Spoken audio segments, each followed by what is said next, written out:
Hello, explorers. Today's page is flipped to the Baba Yaga, a ghastly old witch who can either help or harm the Slavic folk. If you enjoyed today, we hope you might also be pleased tomorrow with our previous work on the vampire. A gentle reminder that the stories are written as our fiction and are only based on historical folklore. Feel free to comment what you might already know about tonight's topic and how you learned it. We're very glad to have you here. On to our Slavic folklore story. The forest thickens around the traveler and feels like the belly of a beast, oppressively tight and its air faintly damp. Birch trunks stand pale and narrow among the darker pines, their bark peeling like curled parchment, while the canopy above knits together in uneven layers, breaking here and there to reveal strips of fading daylight.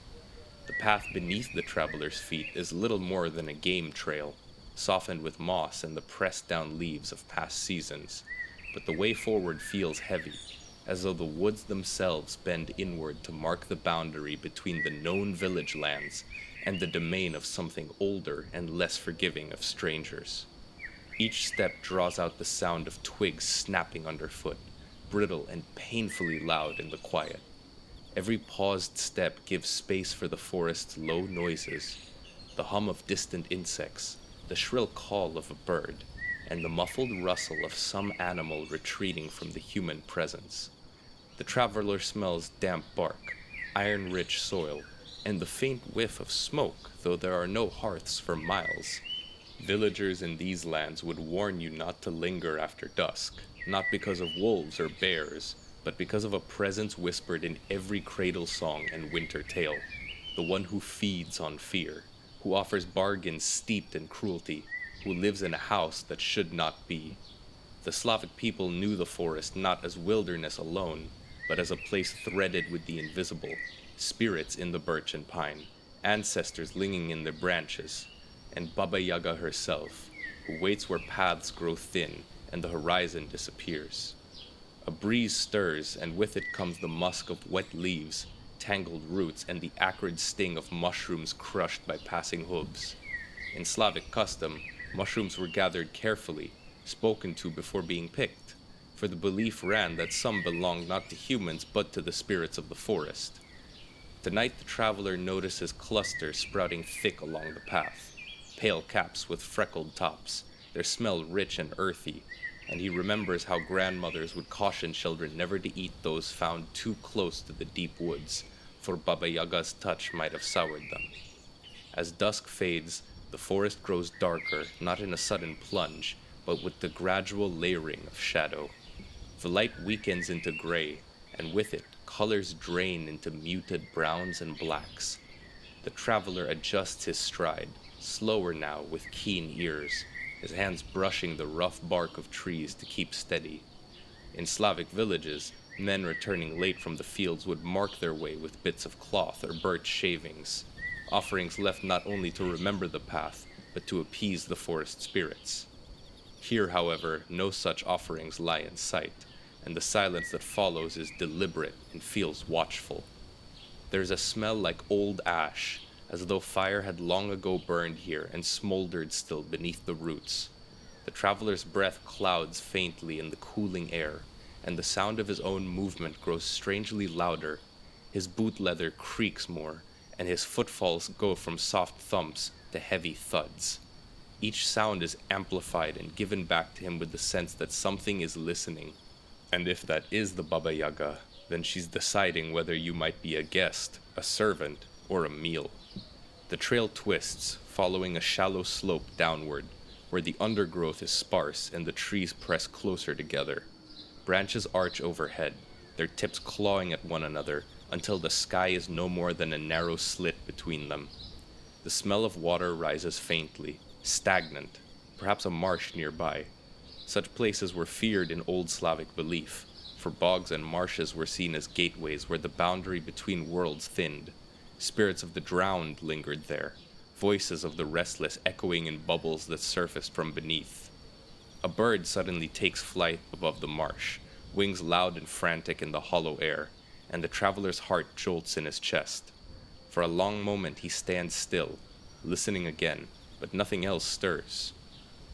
In Slavic tales, children were told that animals vanish when Baba Yaga drops near, for even the wild things know to stay clear of her shadow. The path grows narrower until it barely holds the shape of a way forward. Twigs scratch against clothing, burrs cling to wool, and nettles sting through the cloth of their shirt. The smell of resin clings thick in the air, sticky and sharp from the pine trunks oozing sap. Villagers once carried sprigs of pine in their belts for journeys such as this, for pine was thought to keep away evil spirits with its cleansing scent, much as incense might be burned in a home.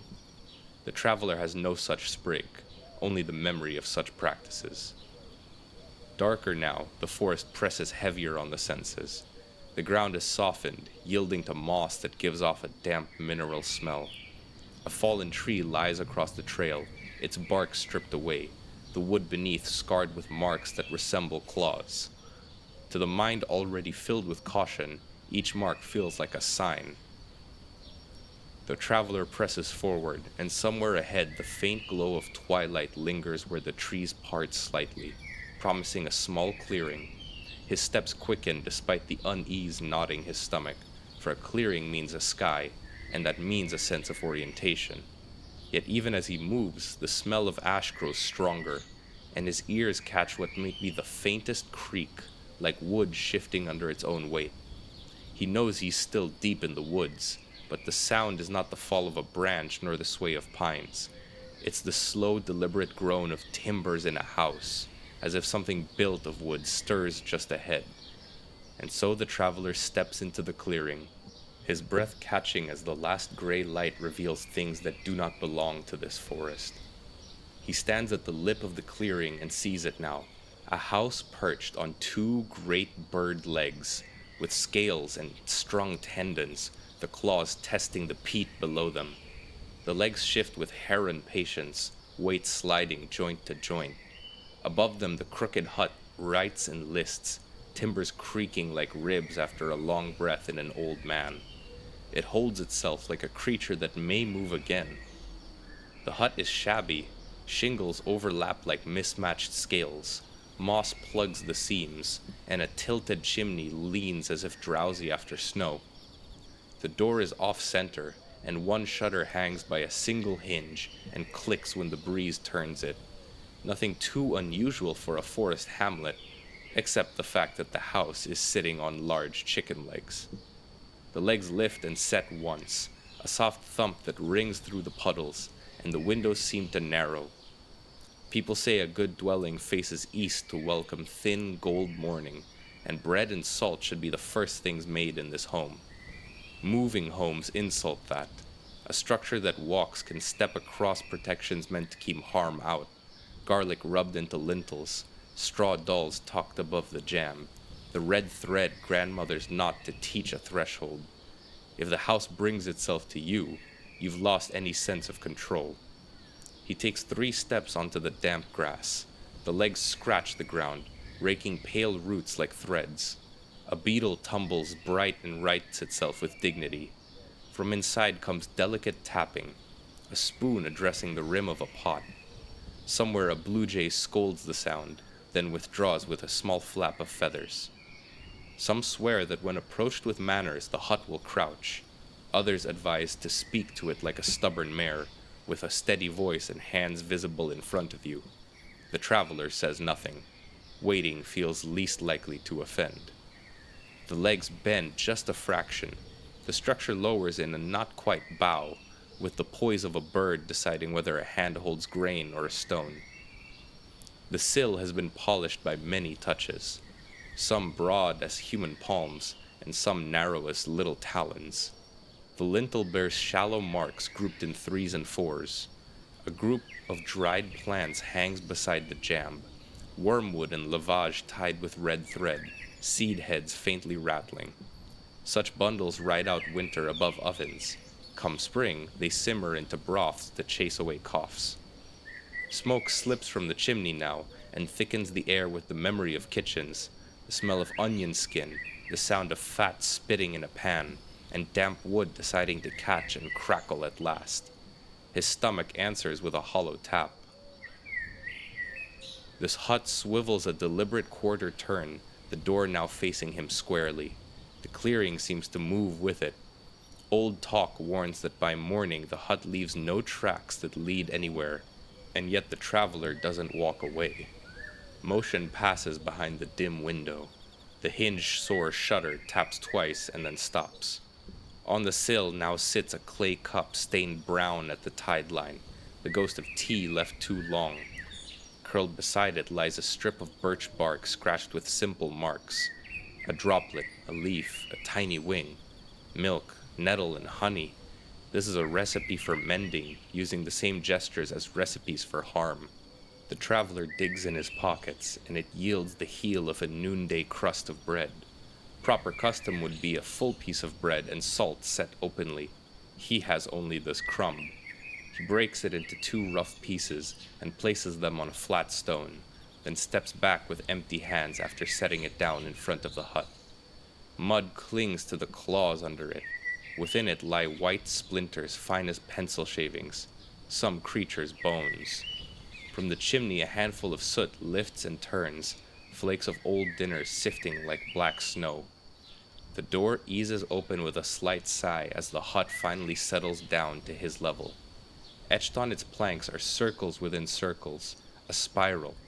Elders draw such spirals to tangle ill will, walking sharp thoughts in loops until they tire.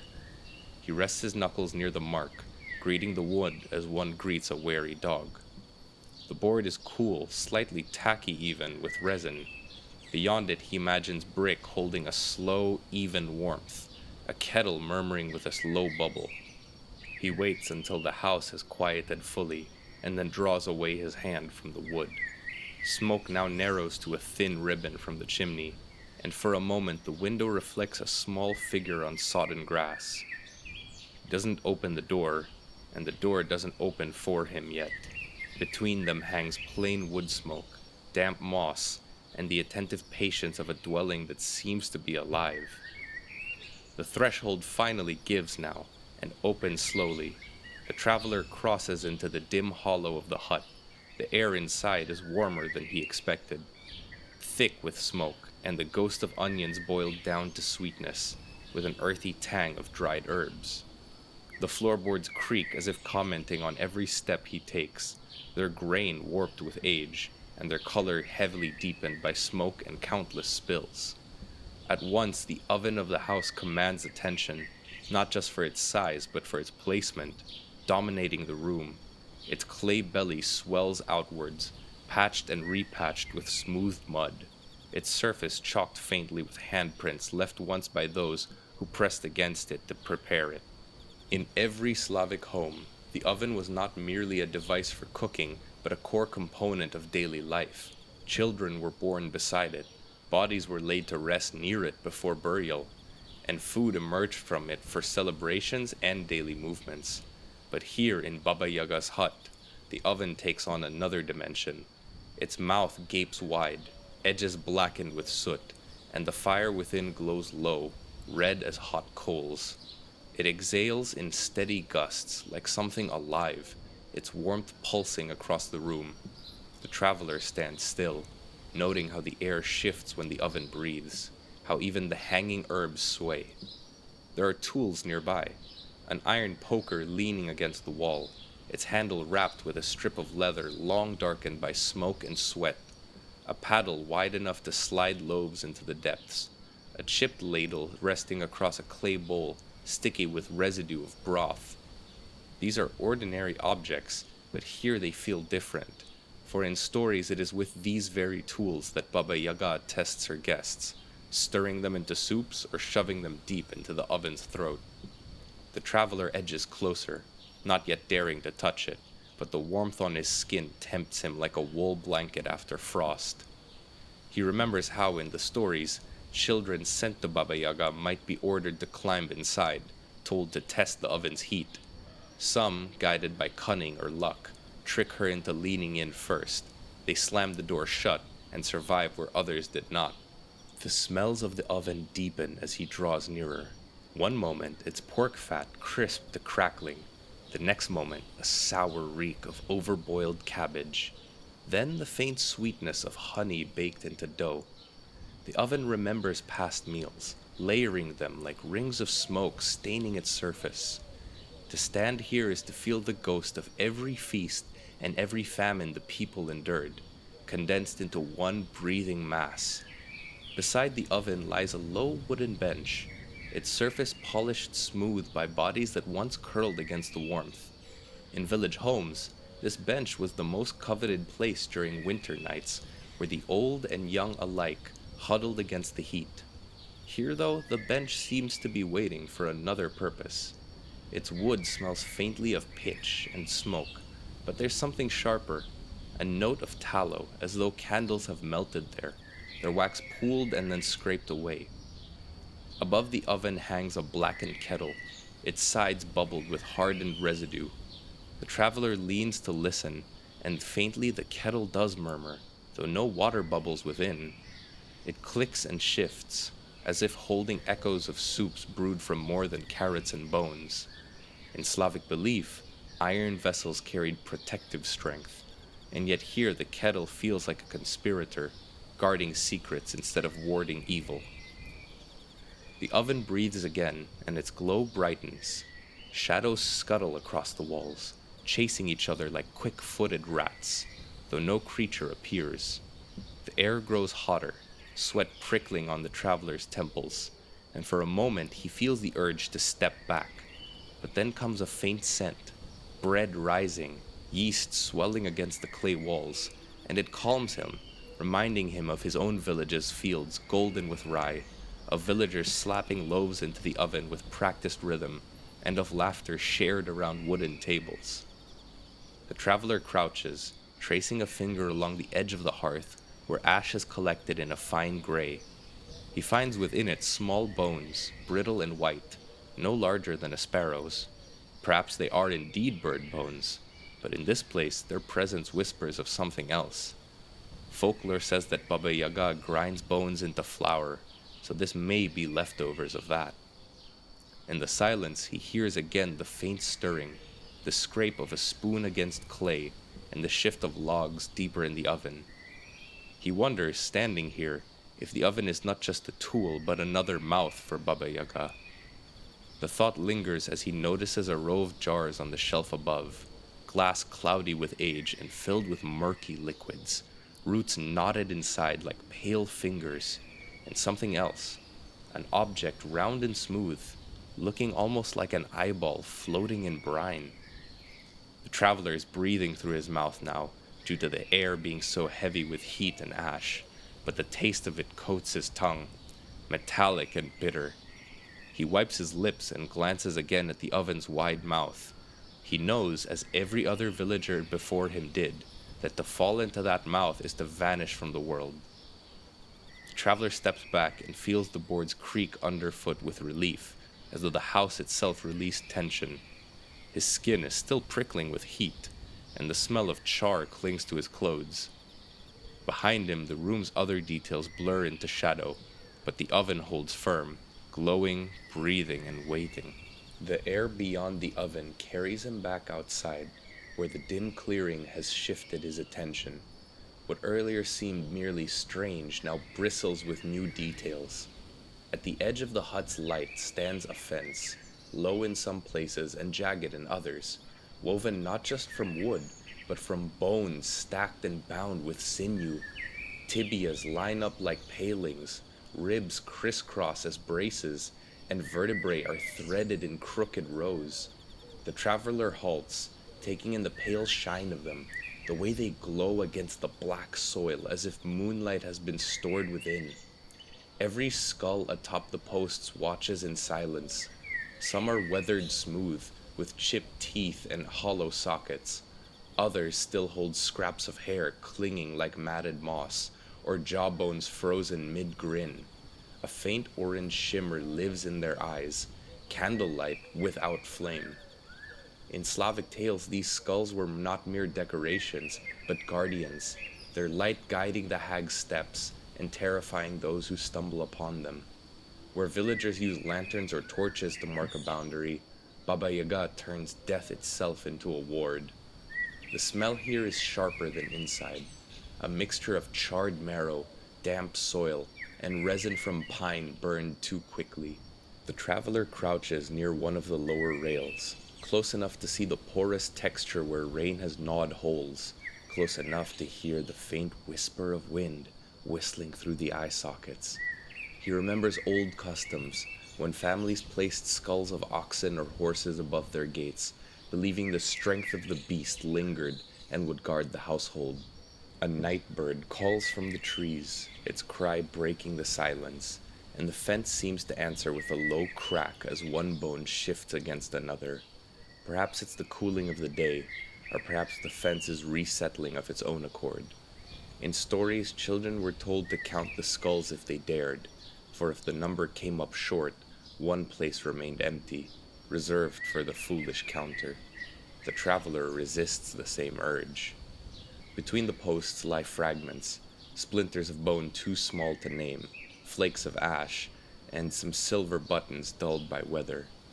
Objects mingle here like offerings and refuse, as though every visitor leaves something behind, willingly or not. The traveler notices a child's wooden doll, its paint long faded. Villagers once buried dolls with children who had died too young, so they might have companions in the other world. Here the doll sits propped against a rib, and its presence feels like a story where the traveler doesn't want to know the ending. Presses a hand against the earth, its cool damp soaking into his palm, and he feels the ground throb faintly, as though the bones are transmitting a pulse.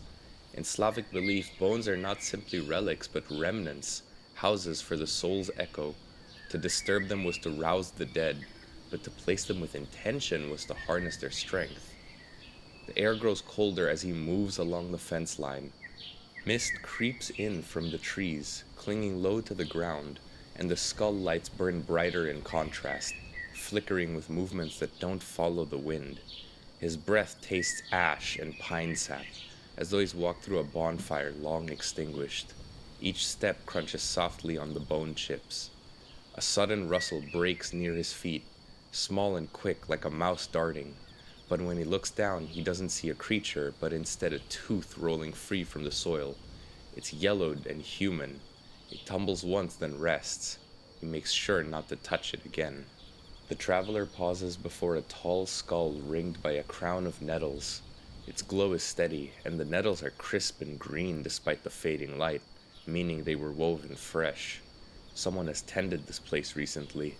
Nettle was boiled into soup during famine, but it's also hung over doorways to ward away lightning and witches. Perhaps even Baba Yaga herself respects its sting, and wants to keep her privacy away from the other spirits. The fence circles the clearing completely, leaving only a narrow break where the path enters. To pass here is to walk through a built gate, a gate that signals a boundary being crossed. The mist thickens, and the smell of wet earth mingles with something sweeter now, faint like honey left too long in the jar. Perhaps it's the sap from the pines, perhaps it seeps from the fence itself, as if the decay has ripened into sugar and is calling him. Still, the light of the skulls steadies him. Their glow, however grim, holds the same comfort as a row of lanterns along a village lane. The wind stirs the fence once more, and the sound it makes is not a creak or a crack, but something like a long sigh, resplendent and wanting. She arrives with ordinary noises first. He hears again the spoon against clay, and broom bristles hushing the threshold, a fire giving one short cough as it takes a break. The traveler senses her through the housekeeping, then the doorway fills, and the room settles to its correct size around a presence that has kept the dwellings obedient longer than anyone remembers in every village. Baba Yaga stands narrow and tall, in the way of old women who have traded their softness for stubbornness. One foot shows bare and knuckled, the other disappears into a boot stitched from scraps. People call her Kostianaya Noga, bone leg, and he understands how the title takes root.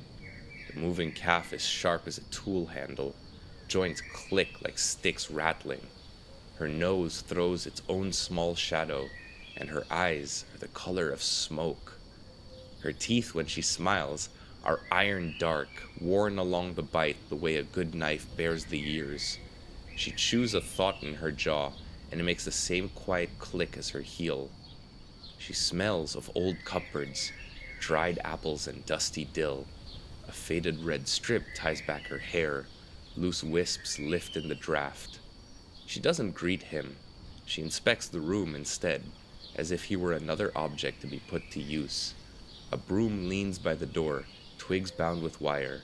A lapti, which is a woven birch bark shoe, is hanging from a nail, stuffed with juniper to offend moths. 3 spoons lie on the table, from smallest to largest. When she speaks and calls the traveler's attention back to her, the voice is like dry bread being broken in half. Hungry is louder than polite, she says towards the oven, which answers with a brief crack. The traveler weighs his words carefully and recalls what the old stories told him, and he offers work before asking mercy. He clears his throat, but she's already assigning it with a midwife's briskness. Sweep from corner to corner. Don't let dust cross the threshold. It's the classic trial. Dust always wants to run out the door. Keeping it in teaches you about borders. The broom's handle is smooth where many hands have worried it. Its twigs smell resinous still. As he sweeps, he learns her ordinary magic. A mortar rests near the wall, rim scuffed by years of grated herbs and, if the tales insist, things that don't grow in gardens. The pestle stands like a small club, shiny where the hand rides. From a peg hangs 3 white skeins, milk, bone, and old snow.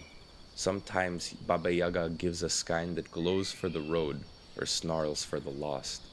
She watches without staring, one eye on the door and one on the snaking lines of dust. Now and then she flicks a grain or two, salt or poppy, into the corners. Poppy is for sleep, and for confusion. People throw it at crossroads to make mischief stop. Perhaps she's helping him. Perhaps she's complicating the rules so he learns this practice well. He minds the sill. In Slavic homes, the threshold keeps memory. He keeps the broom inside the frame and his boots away from the edge. When neat borders of powder settle along the baseboards, he waits. She nods once, and the oven eases as if approving his movements. "Sit," she says, pushing a bowl towards him. The broth is cloudy, smelling of dill and bones boiled long. Clean chicken grease beads on top in small circles. To refuse food here would be foolish. To gulp would be worse. He takes a careful sip. The salting is exact, and there's a sliver of garlic hiding beneath a sprig of lavage. A barley grain nudges his teeth. In some villages, a guest who eats under a roof owes that household work. He swallows and sets the spoon down.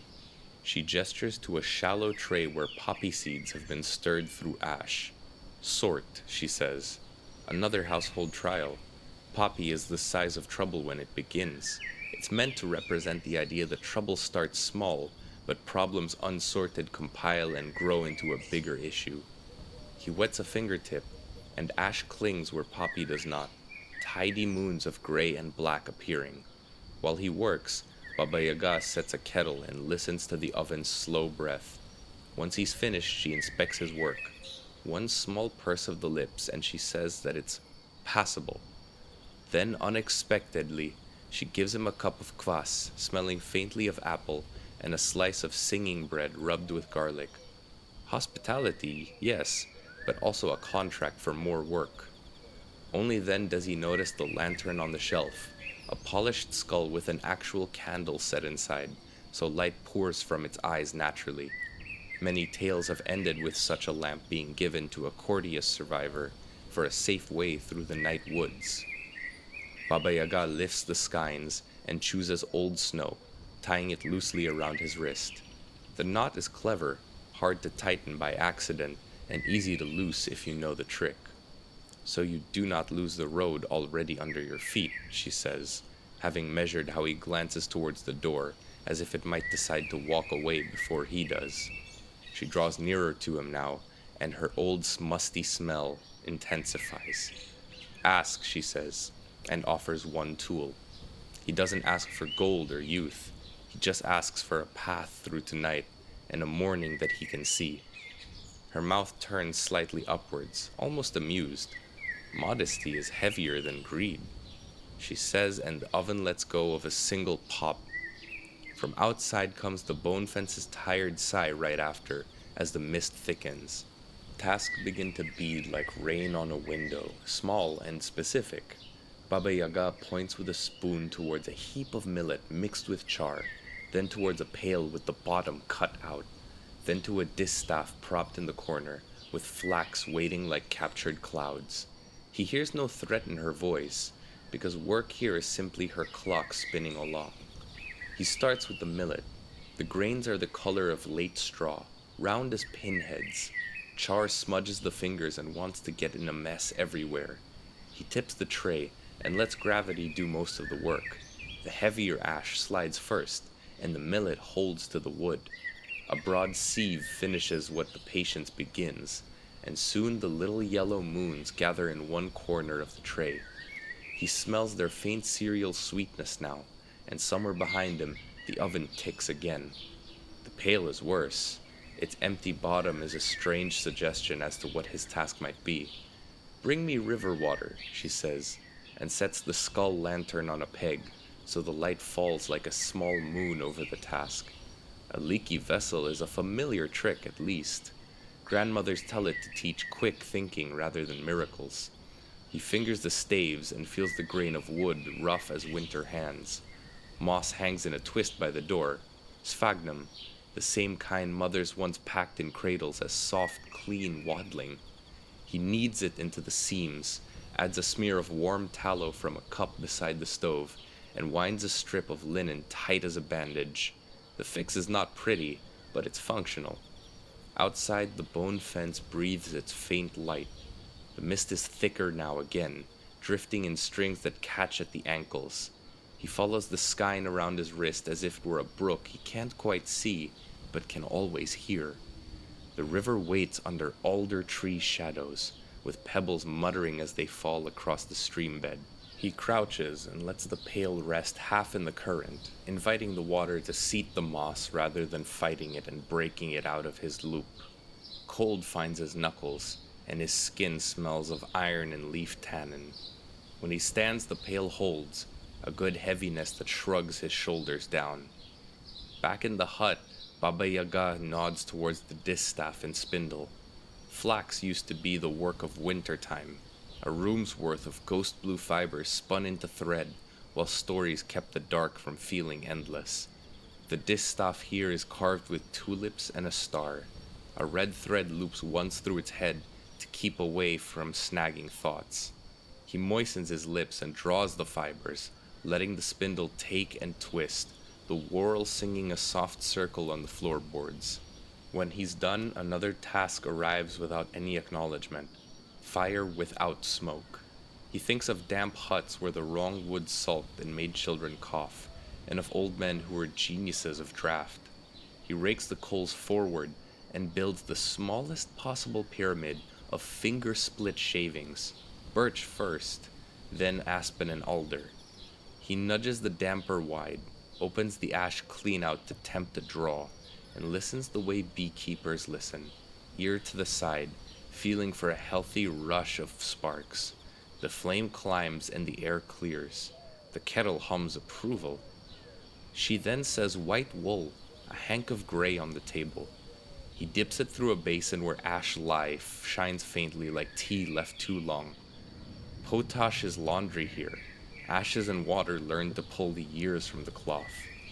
He works it with steady fingers until the rinse almost runs clean. The color lifts to the softness of doves. He sets it by the oven where late heat will dry it without scorching. Then a cat arrives, certain of its rank. It walks the windowsill like a narrow magistrate, tail the expressive punctuation of opinions. In plenty of tales about Baba Yaga, the cat is the hinge between doom and help, depending on whether someone remembers to feed it. He breaks the last of the bread heel and warms it with a breath, rubbing the crust with a clove of garlic from the table so that the oils release. The cat eats with good manners, and when it's finished, it stays. More seeds and a new tray. Peas among fine gravel this time. clever in the way of identical shapes that has to be sorted by touch and not sight. He cups handfuls and lets them fall through. Peas drum, stones click. The sound of it becomes his sieve. He finds a rhythm and spends time slowly working through until the tray shows only green rounds. Then she brings him the skein the color of breadcrumb and lays it out like a small problem. She tells him to untangle it and returns to the oven without looking back. Everyone knows the terrible knot lives in pockets and sewing baskets. He lifts the snarled fabric until he can feel where it wants to move. Hands learn to move slowly, and force makes smaller tangles. Knot by knot, loop by loop, it relaxes. From the window he catches a slip of movement along the trees. For a heartbeat he thinks it's the mist twisting. Then he sees a pale rider glide tree to tree. Morning's messenger is early, or the hour is later than he believes. The cup beside him smells faintly of apple from the kvass. The broth in his memory gives steadiness. A last task said as if it were nothing. Sweep the yard so the needles lie all in one direction. Needles are stubborn things. He steps out, and the ground gives that damp peat smell even stronger than earlier.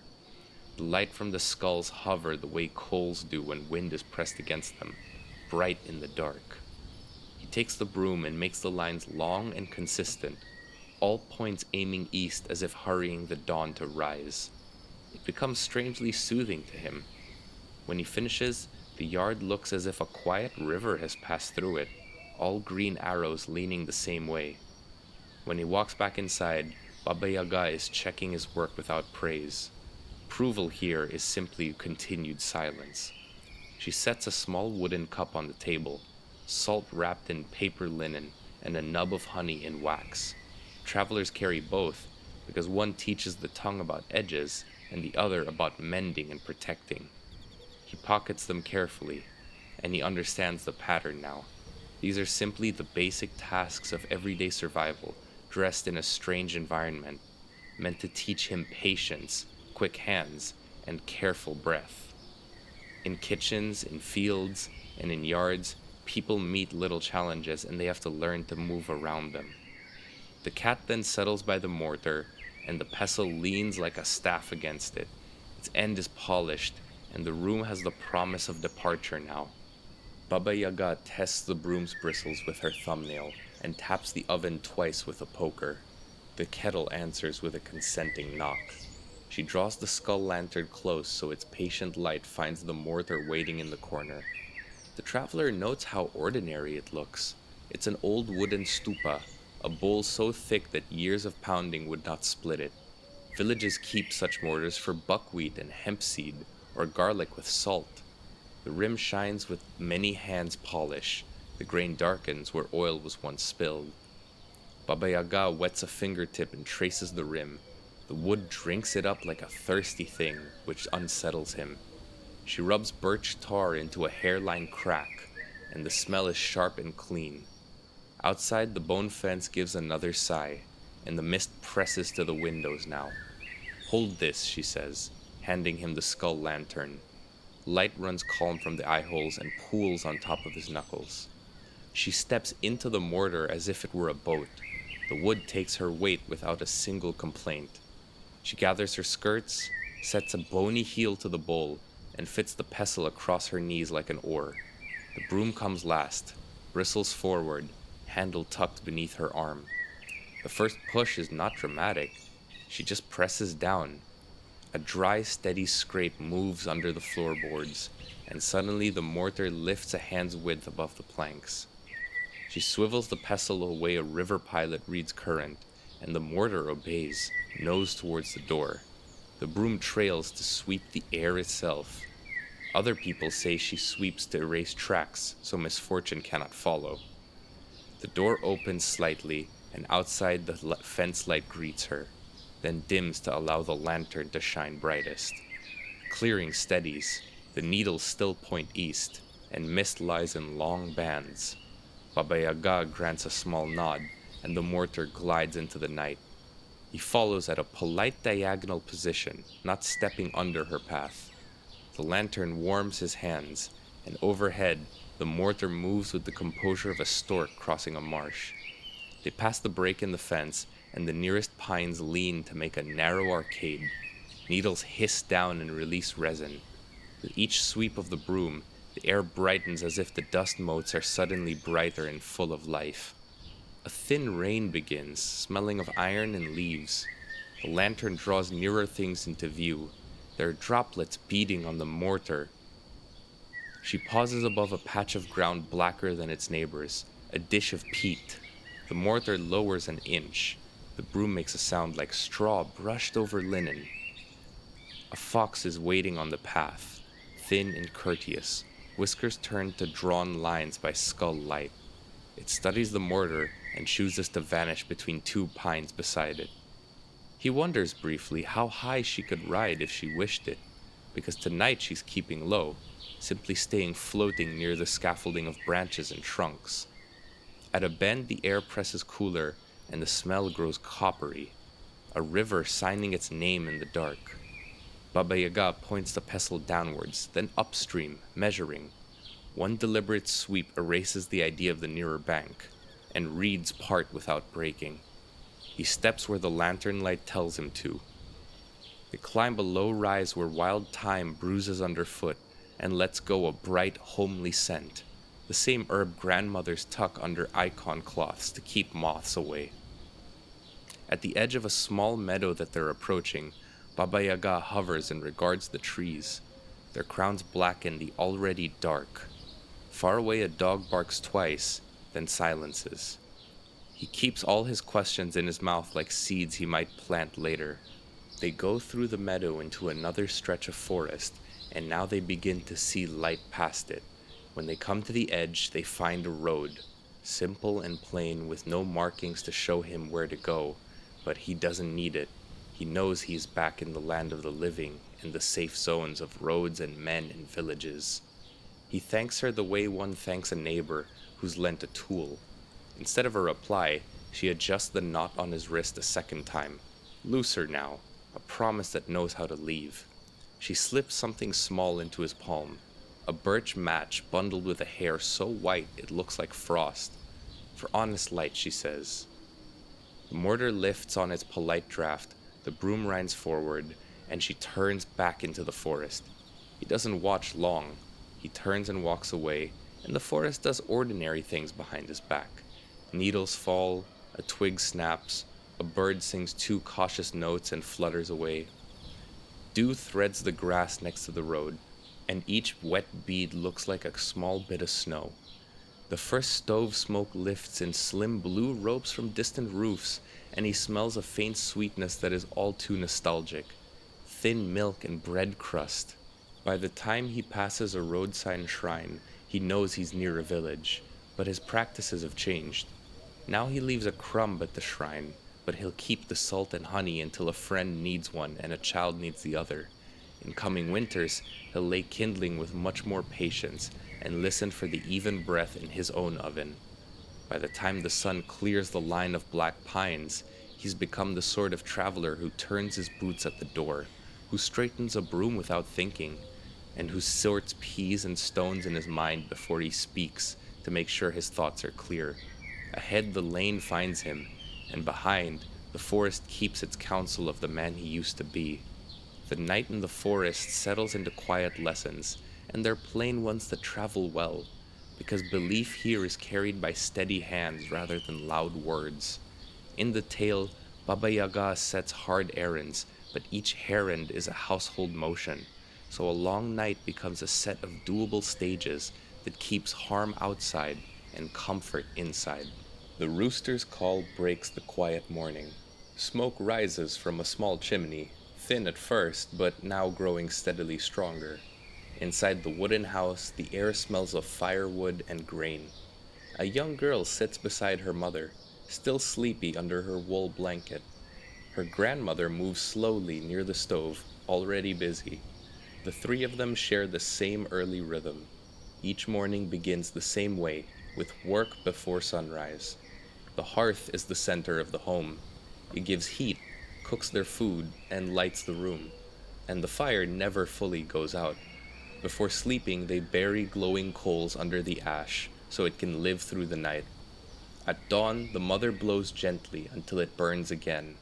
She sees sparks rise and then the fire catches. The girl's first job is to sweep the ashes. Her broom is made of birch twigs tied together with string. She sweeps from the stove outward, just as her mother taught her. Sweeping the other way would send good fortune out the door, people say. The lesson is simple. Every action has meaning. The small window lets in the first light of day. The room is full of simple things: wooden shelves, clay pots on their table, and hanging herbs. A small saint's icon stands in the corner, darkened from years of smoke. The family's life happens around these objects. The grandmother crosses herself before stirring the pot of morning porridge, and the sound of the spoon touching the pot is steady. Outside, frost covers the ground.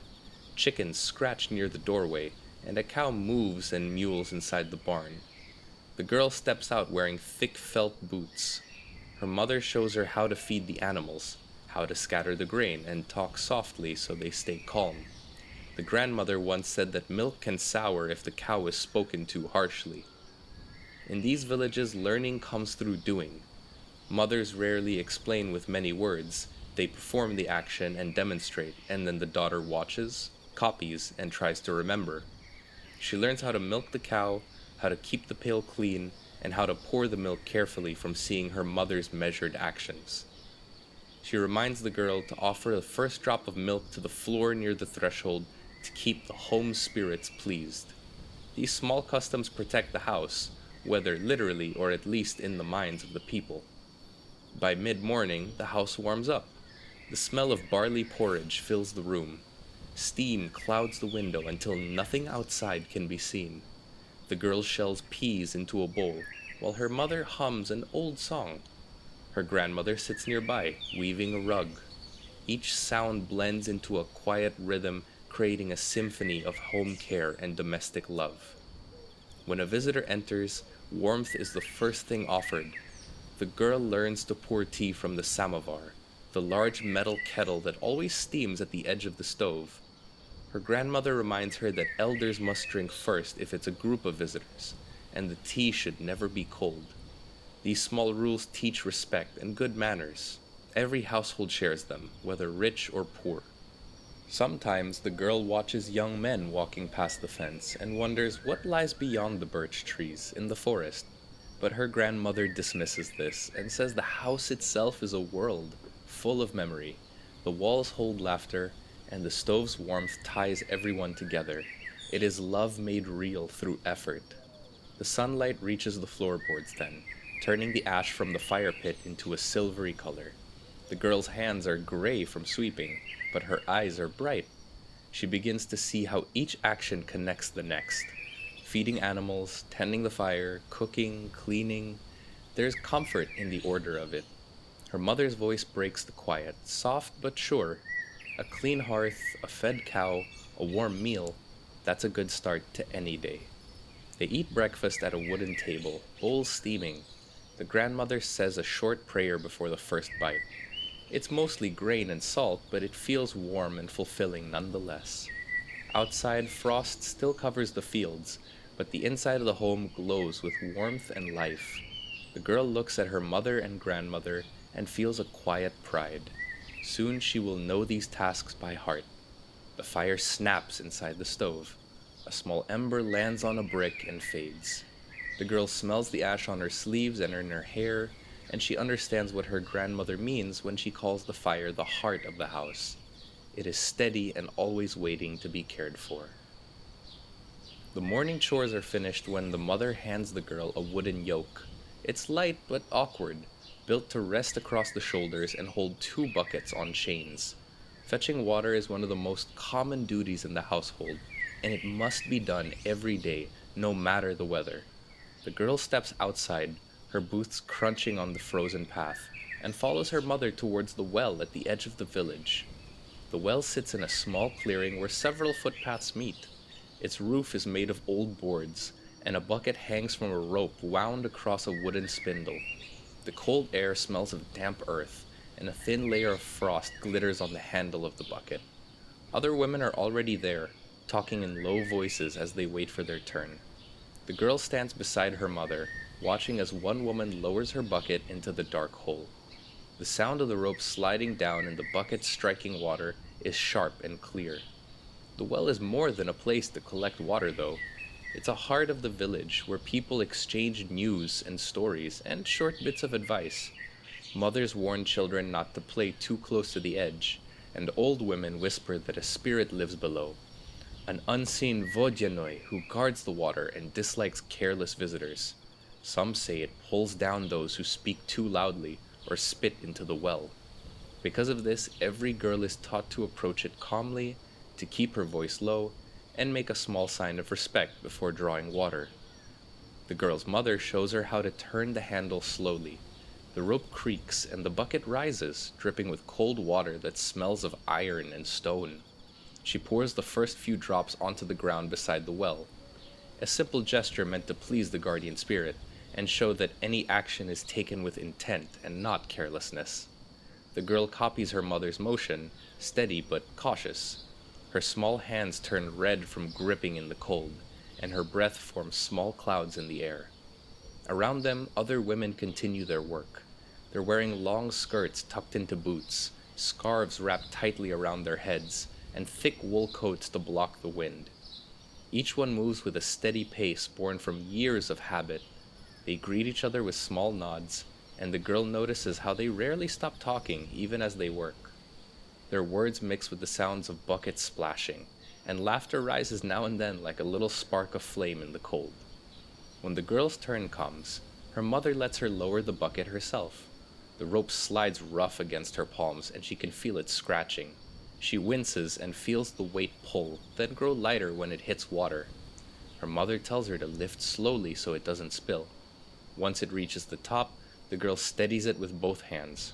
Water drips a little bit from the metal rim, and she feels proud, even if her arms ache. They begin the walk home with full buckets swaying from the yoke. The mother moves first, careful not to let the water slosh too much. The girl follows behind, trying to match her steps. The path is uneven, marked with frozen ruts from carts and footprints. Each step must be watched, and each turn taken with care. If too much water spills, the trip must be repeated. Her grandmother says that careless feet make for double the work. Along the way, they passed small gardens fenced with woven branches, now empty and covered with frost. Smoke rises from nearby chimneys, and the smell of burning wood mixes with the faint scent of laundry soap. The girl asks her mother why the water from the well is better than the stream behind the house. The well is deep and protected, her mother says. Its water is pure enough for drinking and even bread making. The stream is only for washing clothes and bathing animals. When they reach the yard, the mother lowers her buckets beside the kitchen door. The girl sets hers down too, though water sloshes over the edge a little and freezes on the ground. Her mother says nothing, but lifts one of the buckets and pours some water into a clay pot for cooking. The girl feels her shoulders ache, but says nothing. Her mother looks at her and gives her a short nod. Tomorrow, she says, you'll carry both. Inside the house, the air is warmer and filled with the smell of baked rye. The girl sets her yoke near the door, and her grandmother glances at it, satisfied for a first time. The older woman reminds her that water must always be fetched before sunset, never after, because evening water was believed to carry bad luck or bring illness. Some families even throw a pinch of salt into the bucket before dark to guard against misfortune. The girl listens carefully, storing the rule in her mind with all the others she's already learned. The next morning she rises early again, but alone this time. Her mother lets her walk alone as well. The road is empty except for the crows perched on fence posts. She keeps her pace steady, remembering each word of instruction. When she reaches the well, she touches the rim lightly before lowering the bucket and mutters under her breath, her version of the prayer. The sound of water echoes below, calm and deep. For a moment she stands still, transfixed and watching the surface ripple. It feels like looking into another world. Then she lifts the bucket, pours a few drops onto the ground, and smiles slightly to herself that she didn't spill more than that. Carrying the water home is much harder without her mother's help, but she manages. Her boots leave small marks in the frost, and her breath comes out in clouds. By the time she reaches the door, her arms tremble, but the buckets are still mostly full. Her grandmother opens the door, steps aside, and says only, "Good hands make for good work." That night, when the fire burns low and the family eats supper, the girl glances at the water bucket in the corner. The house feels more complete with it, knowing that she brought it and collected it. She now knows that water is not only carried, it's cared for. In her mind, the path to the well no longer feels cold or long, it just feels like an extension of the home. The next day, the smell of rising dough fills the house long before anyone speaks. The girl wakes to it and knows her next lesson will be at the hearth. Bread is not just food here, it's proof that a home is alive and tended to. Every house in the village has its own way of baking it, but the basic steps are nearly the same. Grind the grain, mix the dough, wait, and tend the fire. Her mother stands by the table with her sleeves rolled up, elbows already dusted white with flour. A wooden bowl sits beside her, the dough smooth and heavy. She presses her palms into it slowly, folding, turning, pressing again. Each motion has a rhythm, and it's steady and strong. The girl watches, and with her hands in the empty air, tries to copy it. The dough sticks to her fingers when she gets to the table, and she laughs a little, but her mother only tells her to keep going. The table is scarred from years of kneading. Its surface is clean, but very rough. The grandmother sits nearby, watching from her stool, spinning wool while she talks about how bread keeps the family safe. She reminds that it must never be cut while it's still hot, never placed upside down, and never thrown away. To waste bread is to offend the spirits that guard the hearth.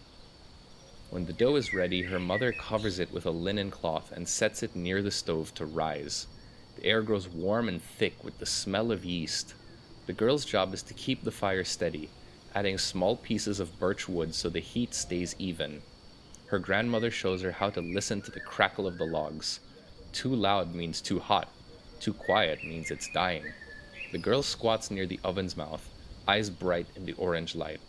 Her face begins to warm and her fingertips are a little blackened from touching the soot-stained bricks. Outside, snow begins to fall. The sound of it against the roof is soft and constant. The girl's mother opens the oven door with an iron hook, slides in the loaf when she feels it's hot enough, and closes it quickly. The bread must bake slowly so that the crust turns deep brown, but the inside stays soft. While they wait, the grandmother tells an old story about the pekelnicha, a spirit said to live behind the oven wall. If a baker grows careless or angry, the spirit might force the bread to burn. The girl smiles, imagining a small creature hiding behind the bricks. The waiting time teaches patience, too. The mother sits and patches clothes, her needle flashing in the firelight. The grandmother hums a tune too old to remember its words. The girl sits between them, listening to the quiet sounds, and realizes that true patience is learning to use your time effectively, even when you're doing something already. The hiss of fire, the tick of cooling metal, and the wind pressing against the window are sounds she appreciates as a backdrop to this. In this small house, time feels slow. Every moment of stillness belongs to the work that came before it. When the bread is ready, the smell fills the whole room. It smells of earth and something sweet almost. The mother takes a long wooden paddle and lifts the loaf out, placing it on the table. Steam curls upwards and fogs the window glass next to the table. The crust crackles as it cools. The girl wants to reach out to touch it, but the moment her hand twitches, her grandmother shakes her head. Grandmother takes a small piece after a few minutes, breaks it, and throws it into the stove. The flames catch it quickly. Only then does she nod for them to begin. The girl takes her first bite. The bread is dense and warm, and she can feel the work that went into it. Her mother smiles slightly and says nothing, but the pride shines in her eyes. The girl learns that baking bread is more than following steps. It begins days before, with grinding grain at the mill, carrying the flour home in a heavy sack, and keeping it dry. On stormy nights, women leave small bits of dried dough near the hearth to keep bad weather from spoiling the next batch. On holidays, a cross is pressed into the dough before baking to invite good fortune and blessings. When visitors come, bread is always offered first. It's set on a clean cloth and served with salt, a sign of peace and welcome. The girl's mother explains that this is an old rule. A home that shares bread never runs empty, she says. The girl repeats the phrase to herself, enjoying how it sounds. As the day fades, they bake more loaves, each one slightly different in shape. The girl helps brush the tops with water so they shine when they come out. Her arms grow tired, but she does not complain. The house feels full, of smell, of warmth, and of quiet effort. Her grandmother says that even after the bread is gone, its scent will stay in the walls, reminding them the work they do to keep this house loved. When night comes and the bread is cooling on the windowsill, the sound of wind moves softly through the trees and fills her ears. The girl stands by the hearth one last time, brushing flour from her small apron. She understands now why her mother calls bread the soul of the house. It's warm and alive. She presses her palm lightly against the loaf, feeling its heat fade beneath her hand. The girl sits by the window the next day, where the daylight is strong. Her mother places a stool beside her and sets a bundle of flax on a wooden distaff. The grandmother sits nearby with a spindle. She says calmly, "Hands must learn to move and turn steady before they can work a wheel." The grandmother pulls a few long strands of flax and twists them between her fingers. The girl nods and watches. She watches her grandmother roll the spindle along her thigh, and a thin thread forms from it. The spindle spins until it slows, and then she rolls again. Next, the grandmother brings wool. It still smells faintly of sheep. She shows how to comb it with flat brushes called cards, and how to keep it clean and soft. Wool must stay a little oily to hold it together, her grandmother says, while flax needs a little water. The grandmother dips her fingers in the bowl and smooths the fibers before twisting. The girl practices both until her hands move easily. She then has to practice all the other steps, after soaking and drying, breaking it apart and combing it fine. When the days turn cold, neighbors gather for spinning evenings. They arrive with baskets of wool and flax, talking softly while taking off their coats and scarves. The stove glows in the corner, and the room fills with the quiet sound of spinning.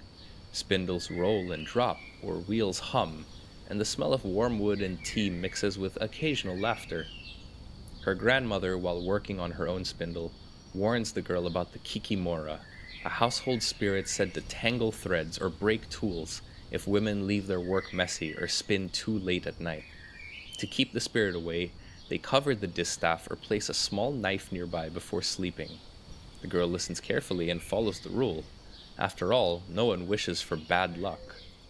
When her hands grow steadier, her mother brings out the spinning wheel. It has a large wooden circle and a treadle for her foot, with a whirring spindle. The girl presses the treadle gently and the wheel turns. She pulls the flax, letting the twist climb through it. Her mother instructs her how to do this. Pinch, pull, and breathe. They talk while working. One woman explains how onion skins can actually dye the wool yellow. Another mentions that birch leaves can do green. There's madder for red, and berries for purple if you find the right kind. The girl listens closely and looks at their hands and the small jars of dried plants they carry. Her grandmother says that a spinner's skill is worth more than gold, because every family needs strong thread for weaving and sewing. Spinning brings small rules that guide the household. Never work on feast days. Never leave a spindle unwatched or threads hanging loose. If a thread breaks 3 times, stop and tie it neatly before starting again. As the evening comes to a close and fades away, so too does the light outside. The orange glow of the stove gets brighter. The girl keeps her foot moving slowly and her hands steady. The spindle fills with neat layers of thread, and the women begin to pile out of the house. Soon, when it's just her mother, and her grandmother, she gets her work checked, and her grandmother nods. "Good hands," she says simply. When the flax is gone, her mother shows her how to wind the thread into a loose coil. 2 strands are then twisted together to make stronger yarn for weaving. The girl watches how even a single thin thread can become something lasting when joined with another. All the women tidied their tools before leaving, and the girl is reminded to do the same. The mother looses the drive band on the wheel as she does this, and covers the distaff with a cloth. and she sets the spindles upright in a jar. When the candle goes out, only the stove glows red. They're lying in bed now, and the room is quiet except for the faint creak of cooling wood and the soft sound of the wheels slowing to stillness. The girl rubs her fingers together and feels the fine roughness of flax still on them. She looks at the basket of thread beside the stove, and she's proud of what her steady work had built. The ground is soft from spring rain, and the air smells of wet soil. The girl follows her mother into the yard carrying a small wooden bucket. It's planting season, and the garden behind the house will soon feed them through summer and fall. Her grandmother waits there already, sitting on a small stool with a bundle of seeds in her apron. The garden is divided into neat rows held by low fences made of woven branches. Her mother kneels first. She touches the earth, checking that it's warmed enough for planting. The girl copies her, pressing her palm flat against the soil. It feels cool and damp, but not cold. Her mother nods in approval, and the girl begins to help by digging small holes using a short wooden hoe. They work slowly, careful not to waste any seeds. The grandmother sorts seeds into small piles. Onions, carrots, cabbage, dill. Each has its own way of growing. The girl learns which ones need more sun, which ones need shade, and which ones grow best near others. Dill grow best near cucumbers, and onions near carrots. Her grandmother says these pairings help to keep pests away, and the girl of course believes her. In gardens, people rely on small bits of wisdom that have been working and passed through generations. As they plant, her mother explains that gardens must be quiet places. Loud voices can bring wind, and careful steps keep from harming the roots. So the girl learns to move softly and speak little. When they finish each row, the grandmother sprinkles a pinch of ashes from the stove over the soil. She says it feeds the earth and keeps away bad worms. In one corner of the garden, tall herbs grow: sage, chamomile, yarrow, and mint. The girl asks what they're for, since no one eats them. Her grandmother smiles and says these are for healing. She teaches her how each plant has a purpose: chamomile for calming, yarrow for wounds, sage for sore throats, and mint for stomach pains. When someone in the village falls ill, the older women gather these herbs carefully and hang them in bunches by the stove to dry, so they can be ground into powder and made into a tea. Some herbs are also used for spiritual protection. St. John's wort is hung above doors on midsummer night to keep away evil spirits. Wormwood is burned in small bundles to clean the air and drive out sickness. The grandmother explains that herbs are part of both medicine and belief. They also gather plants from the forest edge. The grandmother shows her small knife and a linen bag. She walks with them to the edge and cuts gently, never taking more than a handful of leaves from one spot. The forest gives what it can, she says. If you take too much, it won't grow back. In summer they collect berries, blue, red, and black, used for syrup or drying. In fall they pick mushrooms, but only the ones the grandmother trusts. She shows the girl the small details: how safe mushrooms have clean white stems and smooth caps, and how dangerous ones might smell sweet. When you don't know for sure, just leave it be, she warns. The girl never forgets that rule. At home, they dry the herbs by tying them in small bunches and hang them above the stove. The air fills with their smell as they're drying. The mint is sharp and cold, but the chamomile is soft and warm. This blends into a beautiful scent that makes the girl feel that much calmer.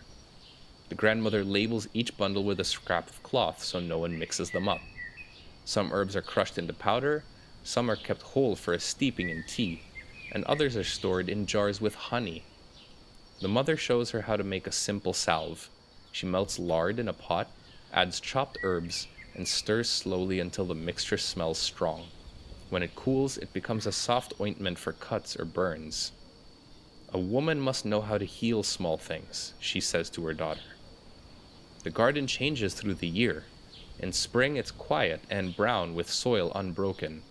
By midsummer it hums with bees and the leaves shine dark green. The girl weeds the rows carefully, keeping the soil loose around each stem. Her mother waters in the evening when the sun is low so the ground stays moist. They speak little as they work, only short words about which plants need more care that day. When autumn comes, they harvest what they planted. The girl pulls up carrots, cabbages, and helps mother fill the baskets. The ground is cooler now, and her hands turn red from digging. They store everything in the cellar under the floor: potatoes in piles, onions hung in braids, herbs wrapped in cloth. Her grandmother always leaves a small basket of the best vegetables on the windowsill overnight, as thanks to the household spirit. After the harvest, the garden rests. The soil is covered with straw to keep it from dying, and the tools are cleaned and stacked by the shed for winter. The girl looks at the empty rows, remembering the green plants that filled them just weeks before. Her grandmother pats her shoulder. It will wake again when the snow melts.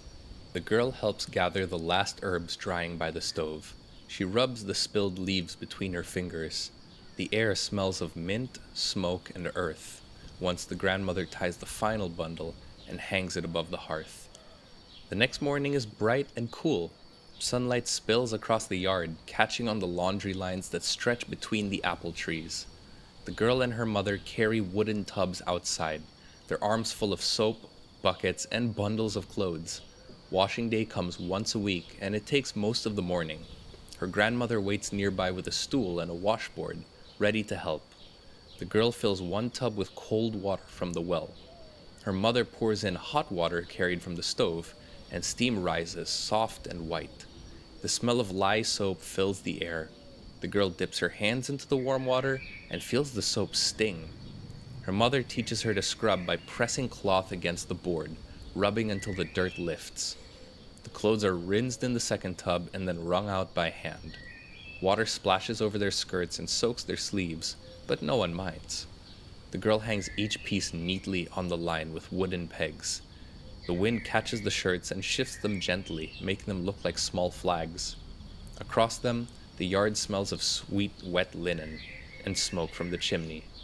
While they work, the grandmother explains that a clean home is not only for appearance. In the old stories, unwashed rooms draw misfortune. The house spirit is called the domovoi, and it likes tidy corners, warm stoves, and swept floors.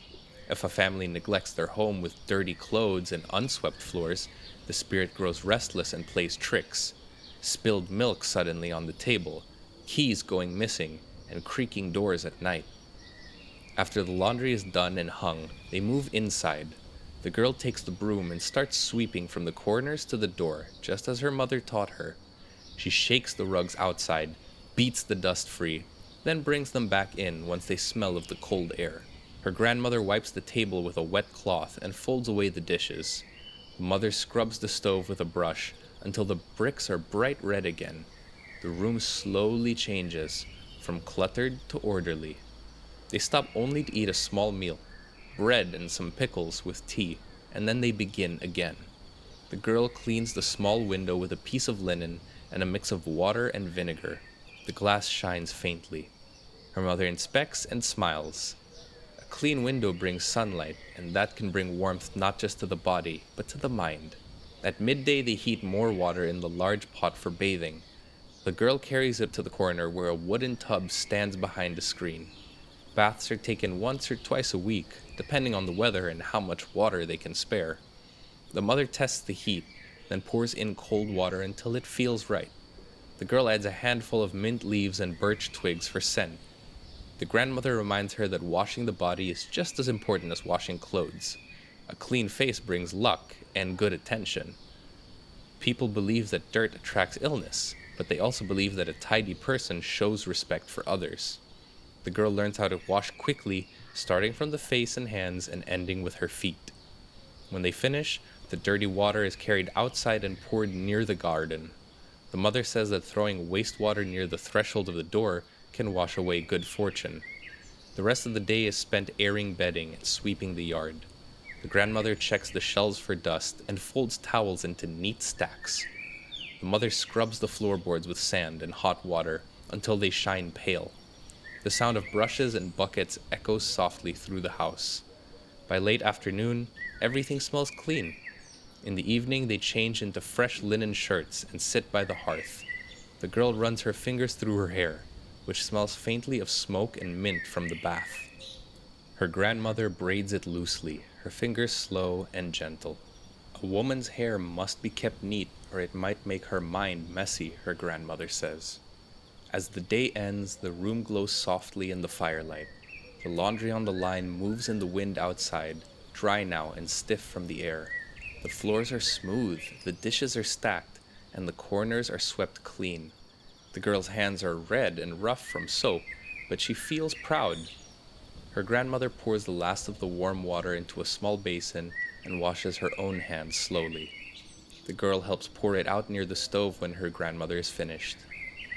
The days now grow longer, and the village begins to prepare for the summer festivals.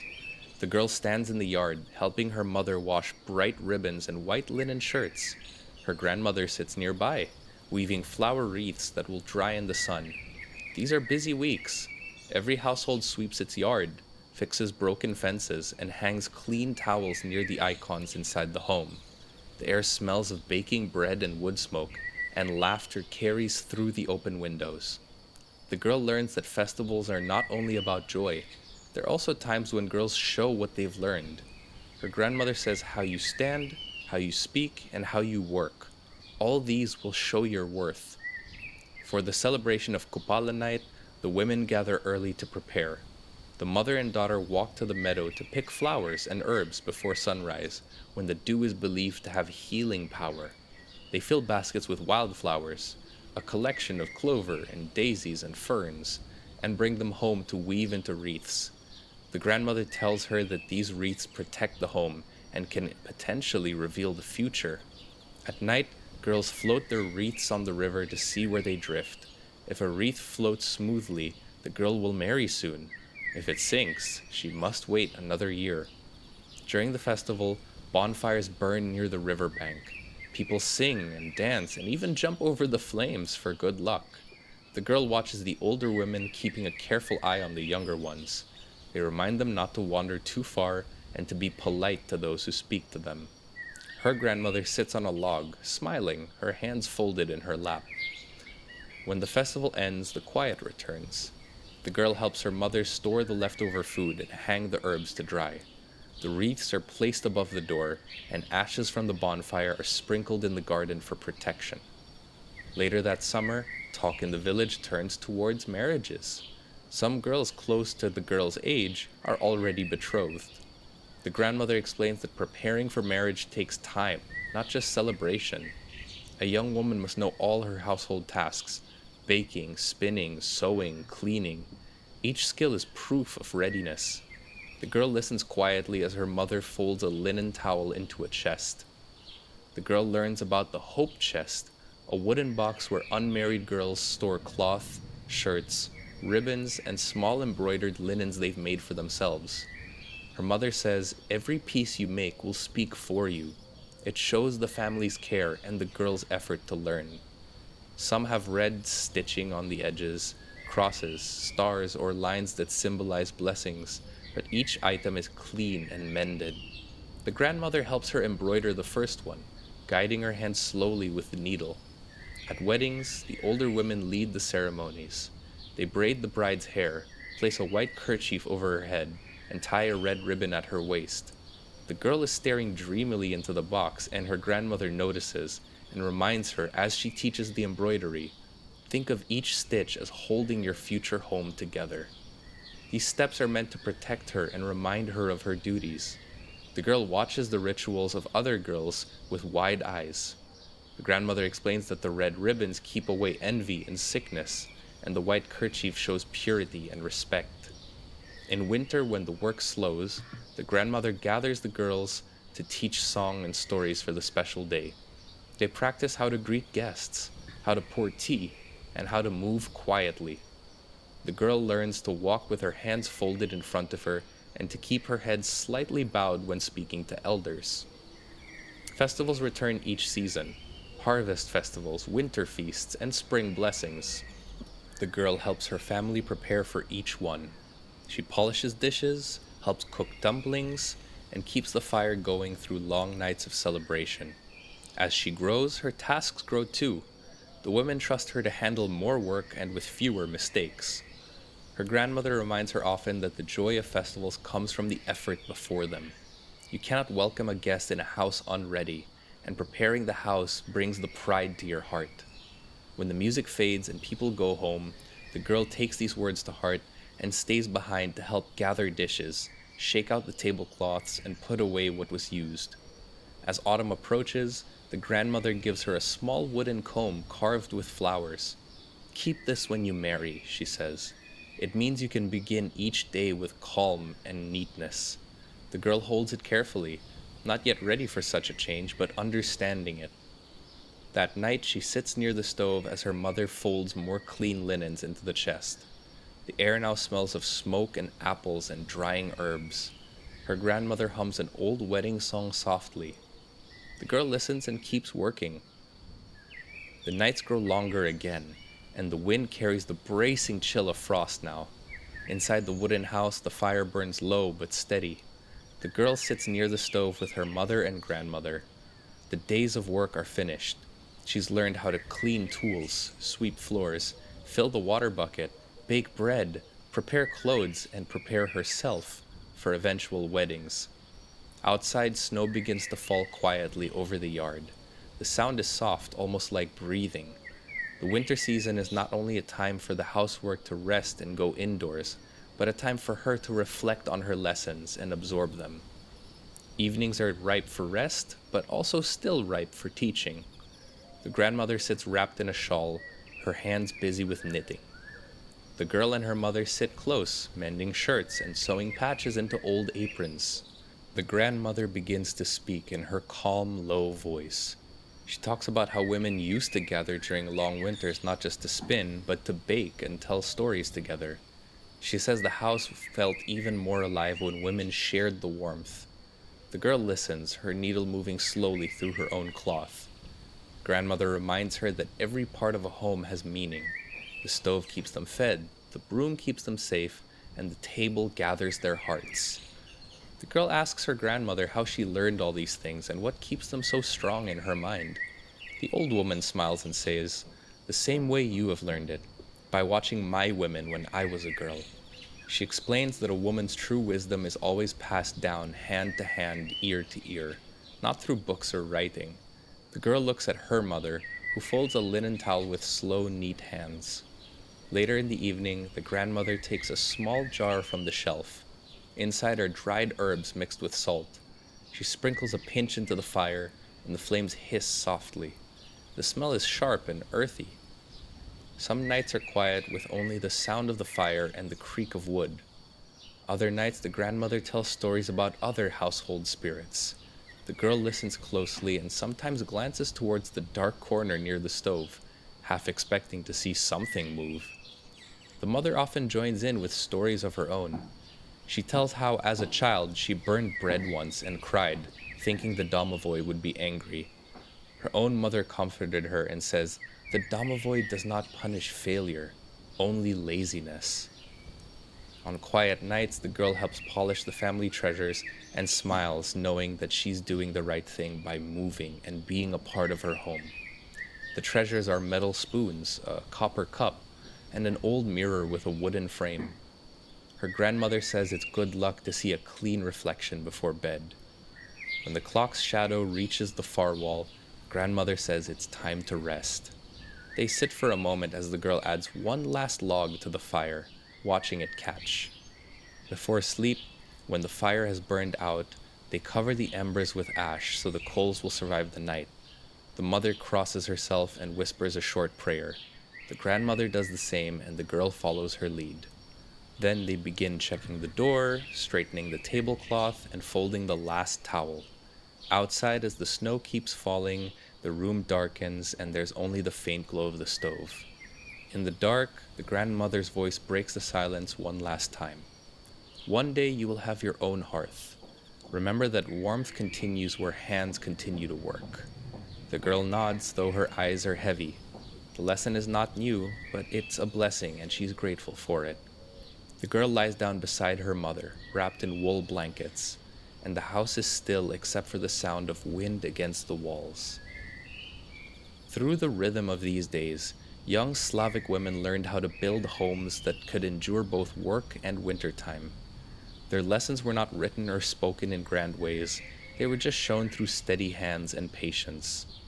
Such customs might look like chores or habits for people outside these villages, but within those walls of pine wood and clay, there was a deeper element, a quiet promise that love and order can grow from daily care.